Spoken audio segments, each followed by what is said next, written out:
सबको प्रभु यीशु मसीह के नाम से शांति मिले, असीम शांति उनके परिवारों, आपके परिवारों में, आपके हृदय में। हम लोग जैसे कि प्रकाशित वाक्य के ऊपर हमने 13 वीडियोस बना दिए हैं और हम लोग 6th चैप्टर में आ गए थे। कुछ कारणवश इसको हम आगे नहीं बढ़ा सके, परंतु आज हम इस काम को फिर से स्टार्ट कर रहे हैं।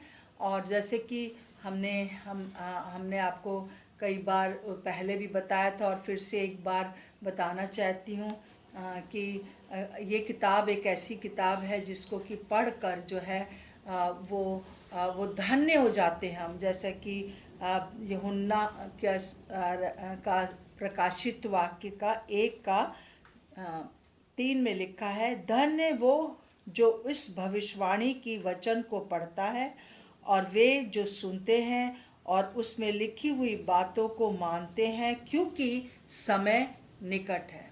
हम लोग धन्य हैं जो कि पढ़ते हैं।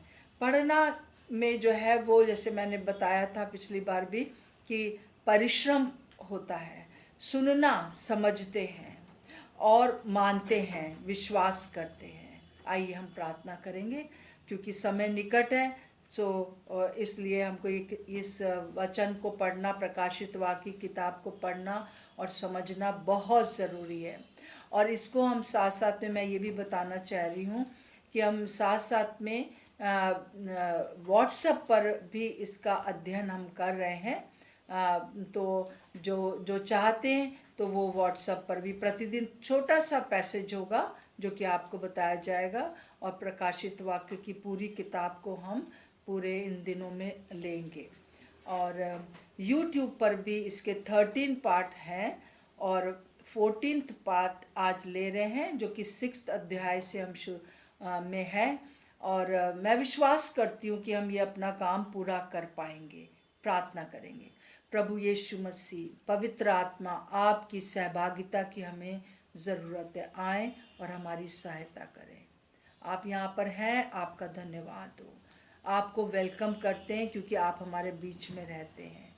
यीशु के नाम से मांगते हैं, आमीन। जैसा कि यहाँ पर लिखा है कि धन्य है वो जो इस भविष्यवाणी की किताब को पढ़ता है, प्रकाशित वाक्य को, और सुनता है और मानता है, क्योंकि समय निकट है। ये कैसा समय है, इसके बारे में हमने आपको बताया था कि किस प्रकार से पूरी प्रकाशित वाक्य की किताब को मैंने 7 समयों में बांटा है। और हम लोग ने जो है वो पहले का एक समय देख लिया था। पहला और दूसरा समय हम देख चुके थे। पहला समय जो है वो चर्च का समय था, जो कि प्रभु यीशु मसीह इस दुनिया में आए, मारे गए, गाड़े गए, तीसरे दिन मुर्दों में से जिंदा हो गए और वो स्वर्ग में जब उठा लिए गए, करीब 2020 साल हो गए हैं। और इसलिए जो है ये पूरा समय चर्च का ही समय है और इसको हम चर्च का समय कहते हैं और इसकी हम स्टडी कर चुके हैं। फिर हमने देखा था जो कि दूसरे और तीसरे अध्याय में है। और फिर रैप्चर का समय था जो हमने 4 और 5 में देखा था। रैप्चर का समय में बहुत 1 सेकंड लगेगा कि एक आवाज़ यूहन्ना को आई कि ऊपर आ जा, और वो आ गया। और इस प्रकार से हम देखते हैं कि यूहन्ना जो हैं, जिनको कि प्रकाशित वाक्य लिखने के लिए, उनका सब कुछ पूरा करने के लिए उनको ही चुना गया था। प्रभु यीशु मसीह के एक चेला था जो कि बहुत परसिक्यूशन के बाद भी वो मरे नहीं थे, इसलिए उनको एक पतमुस नाम टापू में डाल दिया गया था। और वहाँ पर उनको ये दर्शन मिला और उस दर्शन की बातों को उन्होंने इसमें लिखा है, जो कि बहुत अद्भुत है। और ये वहाँ पर पहुँचते ही, वो जब रैप्चर हो जाता है तो पहुँचते ही स्वर्ग में वो 4था अध्याय और 5वां अध्याय स्वर्ग का वर्णन है। और उसको आप YouTube में जो वीडियोज़ हैं उसमें देख सकते हैं। अब तीसरा जो हमने शुरू किया था 13 वीडियो में, वो था कि सताव का समय शुरू हो गया। जैसे ही कलीसिया उठा ली जाएगी, सताव का समय होगा। और ये सताव का समय 7 साल का होगा। और ये 7 इयर्स का जो सताव का समय होगा वो साढ़े तीन साल में बटा हुआ है। पहले 3.5 साल में जो है जो जो क्रिस्ट विरोधी जो सताएगा, जो दुनिया को भरमाएगा, बहुत सी परेशानियां लाएगा, तो वो पहले 3.5 साल और फिर उसके बाद 3.5 साल में और बहुत सी बातें होंगी। तो हम देखेंगे कि किस प्रकार से ये जो ये जो 7 साल होंगे इनमें क्या होगा। ये थोड़ा लंबा होगा और इसको हम छोटा छोटा करके आपको बताते जाएंगे। देखिए, इन 7 सालों के काल में शैतान जो है वो उसका कुछ उद्देश्य है और परमेश्वर का भी उद्देश्य है। शैतान दुश्मन जो हमारा है उसके वो खुद प्रकट नहीं होगा इस 3.5 साल में पहले या इन 7 सालों में, परंतु वो क्रिस्ट विरोधी अपने सहायक होगा। उसका 2 उसके सहायक होंगे, एक क्रिस्ट विरोधी होगा और एक झूठा जो गवाह होगा, उसका झूठा भविष्यद्वक्ता होगा, वो होगा। और ये दोनों जो होंगे वो अलग अलग टाइम पर और कभी कभी साथ में भी इस 3.5 साल और 7 साल के बीच में काम करेंगे। तो जो शैतान का उद्देश्य होगा वो ये होगा कि वो अधिक से अधिक लोगों को अपने साथ नरक ले जाए, क्योंकि नरक जो है परमेश्वर ने मनुष्यों के लिए नहीं बनाया था, परंतु शैतान दुश्मन के लिए बनाया था। तो परंतु उसका ये शुरू से रहा है कि वो अपने साथ परमेश्वर के बच्चों को भी ले जाए ताकि उसको हर्ट कर सके। और ये उसका उद्देश्य होगा कि बिना यीशु को जाने लोग जो हैं वो उनको नरक में ले जाए। और इन दिनों में अपने इस उद्देश्य को पूरा करने के लिए वो बहुत जल्दी जल्दी ऐसे ऐसे काम करेगा जिससे कि जो है वो बहुत लोग एक साथ मर जाएं। और ये जैसे ही रैप्चर हो जाएगा और उस समय ये क्रिस्ट विरोधी उस समय प्रकट होगा। अभी वो प्रकट में नहीं है जब तक कि कलीसिया है, परंतु उसका छोटा छोटा ट्रेलर हम देख रहे हैं जो उस समय होने वाला है। इस समय वो ट्रेलर देख रहे हैं। हम आज भी इस बात को देख रहे हैं कि कैसे बिना बात के कई लोग एकदम बहुत ढेर से लोग एक साथ मर जा रहे हैं। कहीं आग लग जा रही है, कहीं भूकंप आ जाते हैं, कहीं पर ये कोरोना वायरस जैसे बीमारियों के द्वारा एक साथ बहुत लोग ढेर से लोग मर जाते हैं। मेरे प्रियो, प्रभु का भी उद्देश्य इसमें होगा। परमेश्वर का क्या उद्देश्य होगा? वो भी विपत्तियां भेजेंगे।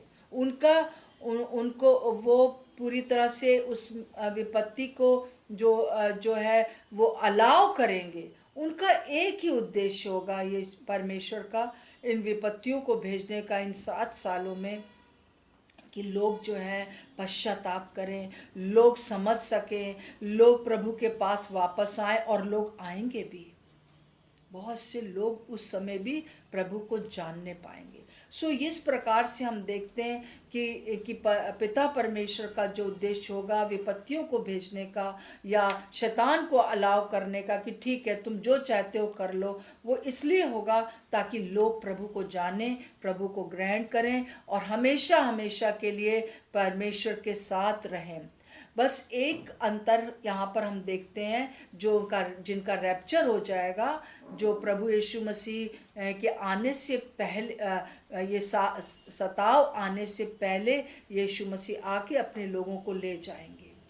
एकदम से एक चुटकी मारते ही, एक पलक झपकते ही जो है सब गायब हो जाएंगे, प्रभु के साथ बादलों पर मिलेंगे। और इसका भी हम लोग वीडियो बना चुके हैं। अगर आप पीछे के सारे वीडियोस एक एक करके देखेंगे तो आपको और भी ज़्यादा अच्छे से समझ में आ जाएगा। और ख़ास तौर से मैं ये बताना चाहती हूँ कि ये जो सारी बातें होंगी ये बहुत दुखदाई होंगी। प्रभु नहीं चाहता है कि कोई भी यहाँ पर रह जाए जो कि जिसको कि बहुत सताव सहना पड़े, क्योंकि जो रैप्चर से पहले हैं, जो रैप्चर के समय में तैयार हैं, वो तुरंत उठा लिए जाएंगे। उनके पास भी सताव आ रहे हैं, बहुत लोग सताए जा रहे हैं इस समय यीशु मसीह के कारण। है ना, परंतु उतना वो सताव नहीं होगा जैसे उस समय भयंकर सताव होगा। उसमें ये होगा, उस समय ये होगा कि जो भी लोग प्रभु को जानेंगे उनको सताव के उसमें जाना ही पड़ेगा, उनको अपना लहू बहाना ही पड़ेगा, उनको बलिदान होना ही पड़ेगा। सो ये एक अंतर है रैप्चर से, रैप्चर के समय लोगों का जाना और रैप्चर के बाद 7 साल तक जो लोग जाएंगे उनके बीच में। परंतु प्रभु का उद्देश्य यही है कि बार बार प्रभु जो है रैप्चर के बाद भी मैंने देखा है कि बार बार वो मौका दे रहे हैं कि लोग प्रभु पास आ जाए, लोग मुझे जान सकें ताकि स्वर्ग में प्रवेश कर सकें मेरे प्रियो। और हमने देखा कि किस प्रकार से पहले अध्याय में हम प्रभु यीशु के बारे में देख रहे हैं, यूहन्ना कैसे वो दर्शन पा रहा है ये देख रहे हैं। दूसरे और तीसरे अध्याय में हम देख रहे हैं कि कलीसिया का समय कैसा था और वो कलीसिया आज भी कैसे उस समय की जो भविष्यवाणियाँ कैसे पूरी हुई। और फिर हमने देखा कि 4 और 5 में कि रैप्चर के समय क्या हुआ, उसने यूहन्ना ने स्वर्ग में क्या देखा। और हम 6ठे अध्याय में जब आते हैं तो हम देखते हैं कि यहाँ पर जो है वो ख्रीष्ट विरोधी जो है प्रकट हो गया है। परंतु जब आएगा ख्रीष्ट विरोधी तो एकदम से 3.5 साल तक बहुत आराम से काम करेगा, है ना। देखिए उसके बारे में ऐसा लिखा हुआ है, 6 का पहले पद से मैं आपके सामने पढ़ रही हूँ। फिर मैंने देखा कि मेमने ने उन 7 मोहरों में से एक को खोला और उन चारों प्राणियों में से एक का गर्जन का सा शब्द सुना, आ। ये जो चारों प्राणी थे वहाँ पर वो बुला रहे हैं, आ, मतलब कि अलाउ कर रहे हैं कि ठीक है तुम आओ। तो मैंने दृष्टि की और देखा एक श्वेत घोड़ा है और उसका सवार धनुष लिए हुए है और उसे एक मुकुट दिया गया है और वो जय करता हुआ निकला और भी जय प्राप्त करे। हम देखते हैं पहली मुहर खोली गई तो अब क्या हुआ है कि वहाँ पर एक श्वेत घोड़ा है और उस पर एक सवार है जो धनुष लिए हुए है। ऐसा लग रहा है दूर से कि वो प्रभु यीशु मसीह है, क्योंकि श्वेत घोड़े पर है, वो शांति का सुसमाचार ला रहा है और उसके ऊपर एक मुकुट भी रखा हुआ है। परंतु यहाँ यीशु मसीह से वो बिल्कुल अलग है। यीशु मसीह भी श्वेत घोड़े पर आएंगे, परंतु वो तलवार लेकर आएंगे, वो किसी भी प्रकार से तीरों को लेकर नहीं आएंगे, मतलब धनुष और तीर नहीं चलाएंगे। और वो हमने पिछली बार देखा था 13th पार्ट में कि किस प्रकार से यीशु मसीह से वो अलग होगा, है ना। और वो किस प्रकार से युद्ध करेगा और उसको जो है मुकुट दिया जाएगा। बहुत से मुकुट नहीं है, एक राज मुकुट नहीं है, सिर्फ मुकुट है। और वो जय प्राप्त करता रहेगा। क्या करेगा वो ये करेगा कि सब दुनिया भर के सारे राज्यों को, सारे देशों के लोगों को अपनी तरफ कर लेगा, सारी गवर्नमेंट्स उसके अधीन हो जाएंगी। वो बोलेगा कि हम ऐसा लगेगा कि वो शांति शांति की बात कर रहा है, इसलिए लोग जो है उसके दीवाने हो जाएंगे। वो बहुत ऐसा व्यक्तित्व उसका होगा कि वो उसकी तरफ लोग आकर्षित हो जाएंगे। परंतु ये ख्रीष्ट विरोधी होगा। और फिर हम देखते हैं कि दूसरी जब मोहर खोली गई तीसरे पद में, जब उसने दूसरी मोहर खोली तो मैंने दूसरे प्राणी को ये कहते सुना, आ। फिर एक और घोड़ा निकला जो लाल रंग का था, उसके सवार को ये अधिकार दिया गया कि वो पृथ्वी पर से मेल उठा ले ताकि लोग एक दूसरे का वध करें, और उसे एक बड़ी तलवार दी गई। हाँ, वो तब जो होगा जब 3.5 साल इस प्रकार से बीतेंगे और फिर उसके बाद जो होगा वो अपना रुख बदल देगा, वो लोगों को उसने जो बेवकूफ़ बनाया था वो उसका असली रूप सामने आ जाएगा। जब लोग देखेंगे कि अरे ये हम कहाँ फंस गए हैं। उस समय जो होगा, जैसे कि हमने हमने आपको बताया था कि वो उस समय ये लाल घोड़ा जो दिखा रहा है, वो पृथ्वी पर बहुत लड़ाइयाँ होंगी, आपस में बहुत युद्ध होगा, है ना। और जो जो हम लोग देखते हैं कि ये बम वगैरह बन रहे हैं और ये सब चीज़ें हो रही हैं, ये काहे की तैयारी है? वो उसी समय की तैयारी है। अभी तो लड़ाइयाँ हैं, अभी तो लड़ाइयों की चर्चा हम सुन रहे हैं और हो भी रही हैं। और वो परंतु उस समय परिवारों में, देश देश में, जाति जाति पर जो है, ये सब चीज़ों की भविष्यवाणियाँ हैं कि उस समय बहुत बहुत ज़्यादा लड़ाई होगी, लोग उसमें बहुत लोग मर जाएंगे। और फिर उसके बाद एक और घोड़ा आएगा। देखिए पाँचवें पद, 6 का 5 में लिखा है, जब उसने तीसरी मोहर खोली तो मैंने तीसरे प्राणी को ये कहते सुना, आ। मैंने दृष्टि की और देखो एक काला घोड़ा है और उसके सवार के हाथ में एक तराजू है। और मैंने उन चारों प्राणियों के बीच में से ये शब्द कहते सुना, दिनार का सेर भर गेहूं और दिनार का 3 सेर जौ और तेल और दाखरस और की हानि ना करना। देखिए यहाँ पर फिर क्या हुआ है कि काला घोड़ा जो है वो अकाल को दिखा रहा है, भुखमरी को दिखा रहा है, वो दिखा रहा है कि महंगाई बढ़ जाएगी। सो जैसे मैंने आपको बताया, चाहे वो सफ़ेद घोड़ा है, इन दिनों में उसका ट्रेलर हम देख रहे हैं कि बहुत से झूठे भविष्यवक्ता खड़े हो रहे हैं, बहुत से लोग खड़े हो रहे हैं, दिखा रहे हैं कि वो लोग जो हैं वो मसीह हैं, परंतु वो वास्तव में मसीह नहीं है। वो कई लोग जो हैं दिखा रहे हैं कि वो जनता का बड़ा ख्याल रख रहे हैं, परंतु वो जनता का ख्याल नहीं रख रहे हैं। यही रूप जो होगा वो क्रिस्ट विरोधी का होगा। लाल घोड़ा, बहुत लड़ाइयों की चर्चा हम सुन रहे हैं, परंतु उस समय सचमुच में बहुत लड़ाइयाँ होंगी। काला घोड़ा जो होगा वो अकाल, चारों तरफ अकाल ही अकाल पड़ेगा। और चौथी मोहर जब खोली जाएगी, हम 6 का 7 में पढ़ते हैं, तब उसने चौथी मोहर खोली तो मैंने चौथे प्राणी का शब्द ये कहते सुना, आ। मैंने दृष्टि की और देखो एक पीला सा घोड़ा है और उसके सवार का नाम मृत्यु है और अधोलोक उसके पीछे पीछे है। और उन्हें पृथ्वी की 1/4 पर यह अधिकार दिया गया कि तलवार, अकाल, मरी और वन पशुओं के द्वारा लोगों को मार डाले। देखिए एक पीला घोड़ा जो है वो मृत्यु का घोड़ा है, वो मृत्यु को दिखा रहा है, पीला घोड़ा। और वो क्या होगा, हर प्रकार से तलवार के द्वारा, मतलब लड़ाइयों के द्वारा, और अकाल के द्वारा, और मरी के द्वारा, बहुत प्रकार की जो बीमारियां होंगी, जैसे अभी हम देख रहे हैं कोरोना जैसे वायरस, और भी होंगे जो कि उस समय और भी होंगे जब कलीसिया उठा ली जाएगी। जैसे मैंने बताया कि इस समय थोड़ा सा आप ट्रेलर देख रहे हो। फिर वन पशुओं के द्वारा, बहुत से जो पशु होंगे वो उनके द्वारा जो है लोगों को नाश कर दिया जाएगा। कहीं पर भी लोगों को रहने के लिए बहुत परेशानी होगी। और अधोलोक उसके पीछे पीछे होगा, जैसे 8वें में लिखा है। अधोलोक मतलब नरक।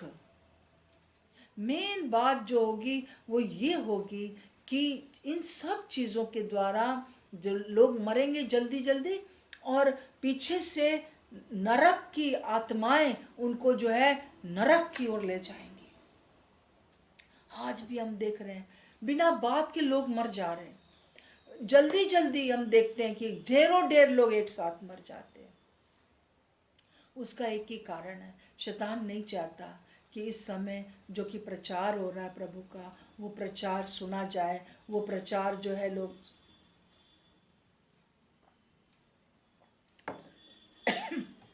सॉरी, और प्रचार सुना जाए ताकि लोग बच जाएं। बिल्कुल नहीं चाहता शैतान। और उस समय भी यही होगा। फिर हम देखते हैं कि 5वीं मोहर खोली गई है। यहाँ जब पांचवी मोहर खोली गई है तो एक अलग दृश्य है। और क्या दृश्य है, यहाँ पर ऐसा लिखा हुआ है, 9 से 6 का, 9 से मैं आपके सामने पढ़ूंगी।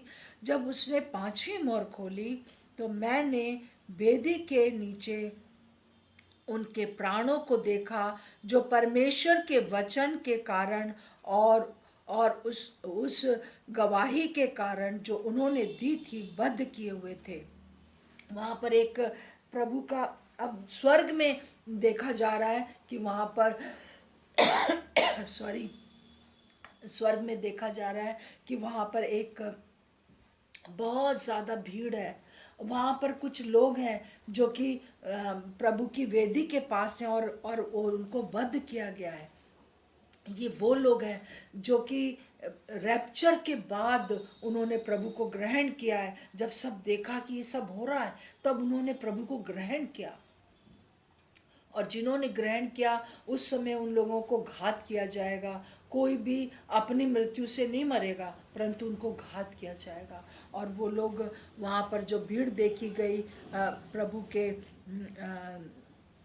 वध होने वालों के कि वहाँ पर उन्होंने बड़े शब्द से पुकार कर कहा, हे स्वामी, हे पवित्र और सत्य, तू कब तक न्याय ना करेगा, और पृथ्वी के रहने वालों से हमारे लहू का बदला कब तक ना लेगा। यहाँ पर एक स्वर्गीय पिक्चर यहाँ पर फिर से यूहन्ना को दिखाई गई है कि वो विनती कर रहे हैं कि कब तक हम लोग को जिन्होंने मार डाला बिना बात के, वो लोग कब तक उनका न्याय ना करेगा।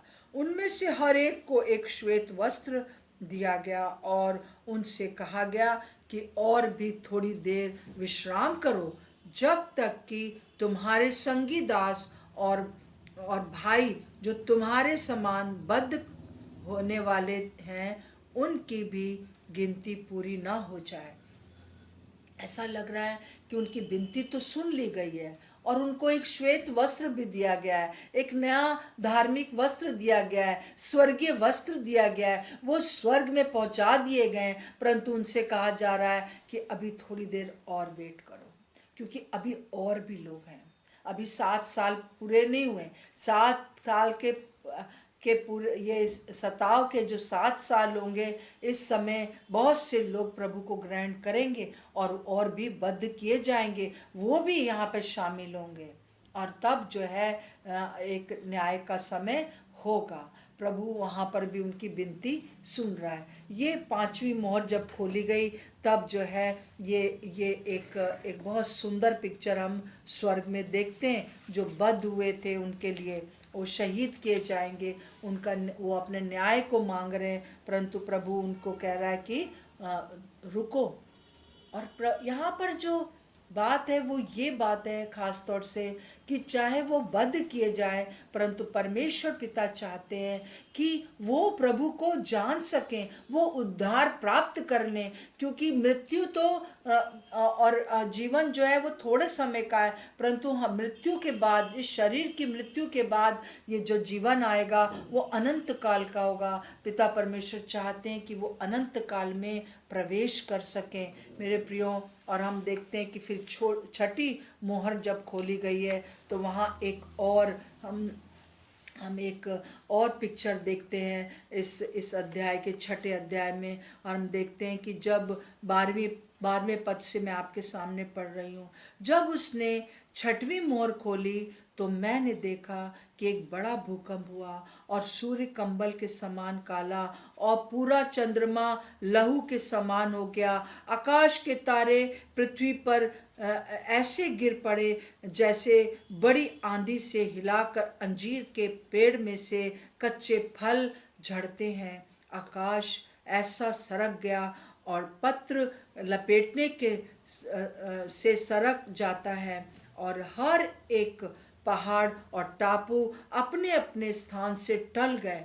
ये जो होगा उस समय परमेश्वर पिता के द्वारा होगा, ताकि लोग अभी भी ये सब देखकर विश्वास करें कि प्रभु पिता परमेश्वर है, और उसने अपने पुत्र यीशु को भेजा है, और उसके कारण वो बच जाएं।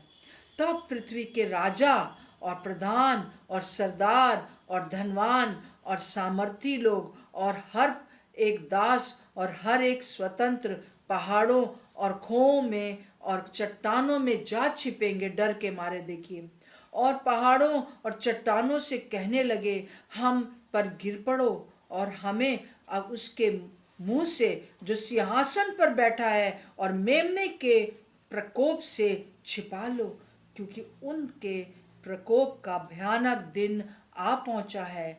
अब कौन ठहर सकता है? और ये सारे जो पृथ्वी के राजा होंगे, और जो प्रभु के लोगों को सताएंगे, प्रधान होंगे, सरदार होंगे, धनवान होंगे, सामर्थी लोग होंगे, है ना, जिन लोगों ने परमेश्वर के लोगों को सताया होगा वो डर जाएंगे। परंतु देखिए, यहाँ पर भी वो अगर यहाँ पर वो क्षमा मांग ले तो प्रभु वहाँ उनको क्षमा कर देगा, पर वो क्षमा नहीं मांग रहे, वो डर रहे हैं और एक गलत प्रार्थना कर रहे हैं और पहाड़ों से कह रहे तुम हम पर आके गिर पड़ो, हम मरना चाहते हैं। वो सिर्फ ये मृत्यु को सोच रहे हैं, परंतु दूसरे मृत्यु के बारे में नहीं सोच रहे हैं जो कि नरक में होती है। प्रभु पिता उनको मौका दे रहा है। और ये बात जो थी, जब यीशु मसीह इस दुनिया में थे, उन्होंने 3 बार इस बात को कहा था। एक बार मैं आपके सामने पढ़ना चाहती हूँ, लूका उसका 21 का 25 और 26 आयत में उन्होंने कहा था, सूरज और चांद और तारों में चिन्ह दिखाई देंगे और पृथ्वी पर देश देश के लोग को संकट होगा, क्योंकि वे समुद्र की गरजने और लहरों के कोलाहल से घबरा जाएंगे, भय के कारण, और संसार पर आने वाली घटनाओं की बाढ़ देखते देखते लोगों में जी ना रहेगा, क्योंकि आकाश की शक्तियां हिलाई जाएंगी। है ना, प्रभु इस बात को और भी जगहों पर बोला है कि अंतिम दिनों में उस समय, सताव के समय ये होगा। तब भी लोग जो हैं प्रभु के पास आना नहीं चाहते, घबरा तो जाएंगे। ये सारे धनवान, ये सब जो अभी हीरो बने हुए हैं और उस समय हीरो होंगे, और जो कि एक गवर्नमेंट के उसमें होंगे, एक ही धर्म को मानने वाले होंगे, एक ही करेंसी चलाने वाले होंगे, वो किसी को भी जो है जो जो जो जो उसको नहीं मानेगा, उस क्रिस्ट विरोधी को, उसको वो मार डालेंगे, परंतु उनके साथ बहुत बुरा व्यवहार करेंगे। ना केवल एक तरह से, जब एक गर्दन कोई उड़ा दे तो इंसान मर जाता है तुरंत खत्म, परंतु वो उनको बहुत सताएंगे जो लोग प्रभु को ग्रहण करेंगे उस समय, रैप्चर के बाद, ये सताव के समय। तो परंतु प्रभु उनके सामने भी भूकंप आएंगे और बहुत सी चीज़ें होंगी, ताकि वो समझ जाएं कि ये जिसने हमको बताया है, यीशु मसीह ने बताया है, तो वो उससे डर जाएं, डर के मारे प्रभु पास आ जाएं। परंतु वो क्या कह रहे हैं कि हमें उसके मुंह से जो सिंहासन पर बैठा है और मेमने के प्रकोप से छिपा ले, छिपना चाह रहे हैं वो। परंतु हम देखते हैं यहाँ पर कि प्रभु हमसे आज यही कह रहे हैं। हम आज इसको यहीं ख़त्म करेंगे। मैं आखिरी में आपसे सामने ही कहना चाहती हूँ कि आइए, वो टाइम जब आ जाए तो उससे पहले हम जो है उस मेमने के लिए और उस सिंहासन पर जो बैठा है उसके सामने अभी दंडवत करें, अभी कहें कि प्रभु मैं आपको मानता हूँ, मैं आपको मानती हूँ। और जो लोग प्रभु को ग्रहण किए हुए लोग हैं, मैं आपसे कहना चाहती हूँ कि आप भी सतर्क रहिए, दुनिया की बातों में ना खो जाइए। ये सारी चीज़ें एक ट्रेलर के समान हो रही हैं अभी, और ये हाँ, प्रभु जब जब स्वर पर उठा लिए जाएगी कलीसिया, उसके बाद और भी ज़्यादा होगा। प्रभु का वचन जो है सत्य है, एक एक जो वचन लिखा है वो टलने का नहीं। आकाश और पृथ्वी टल जाएंगे, परंतु प्रभु ने जो लिखा है वो टलने का नहीं। ये मेरा अनुभव है, इस बाइबल को कई बार मैंने पढ़ा है और प्रभु ने जो भी कहा है वो पूरा हुआ है। आइए हम प्रार्थना करेंगे। पवित्र प्रेमी सर्वशक्तिमान पिता परमेश्वर, इस समय हम आपको धन्यवाद देते हैं कि आपका वचन सच्चा है, और प्रभु इस प्रकोप से बचने का हम हमको जब आप कह रहे हैं तो हम प्रार्थना करते हैं जो कोई भी इस वीडियो को देख रहा है, अगर उसने आपको नहीं जाना है तो आज जान सके, और जो हम जानते हैं आपके प्रेम में आगे बढ़े। प्रभु यीशु मसीह के नाम से मांगते हैं, आमीन। Shalom shalom.